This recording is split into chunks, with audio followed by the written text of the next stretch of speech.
রোজের এইভাবে বলতেছে কেন? অসুবিধা নেই, একটা ঝামেলা হয়েছে, ও তো ইচ্ছা করে করে নাই।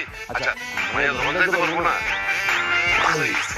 আমরা তো কোনোদিন নিয়ে যাবো না, চল আমরা দুজনে আজকে পার্টিতে যাই। এই লুঙ্গি পরে তুমি আমার সাথে পার্টিতে যাবা?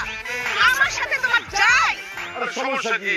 আমি তোমার জামাই, আমি তোমার সাথে পার্টিতে যাইতেই পারি। তাছাড়া আমি লুঙ্গি পরছি, তুমিও লুঙ্গি পরছো, দুইজন লুঙ্গিতে মিলে মিলে চলে যাবো। লুঙ্গি পরেছি আমি? হ্যাঁ। এটা লুঙ্গি? লুঙ্গি? এটা প্লাজো, প্লাজো। জীবনে তো দেখাওনি। দেখবা কোথা থেকে? নামও তো শোনো নাই। আর হইছে, এটা মানুষের লুঙ্গি, তোমরা যখন বলো এটাতে কয় প্লাজো, এই তো? না, এটা নামই প্লাজো। এটা অন্যরকম। বোঝে না, সোজে না। আর তোমার এই ক্ষমতা, কাজ করবে না একদম। দেখছি এবার মনে পড়ছে, ওই কাঁচা বাজারে যখন যাই না, বেটি মানুষের দেখি এরকম কি জানি পরে পরে যায়। হ্যাঁ? এই জন্য তোমার বাজারে গিয়ে দেরি হয়।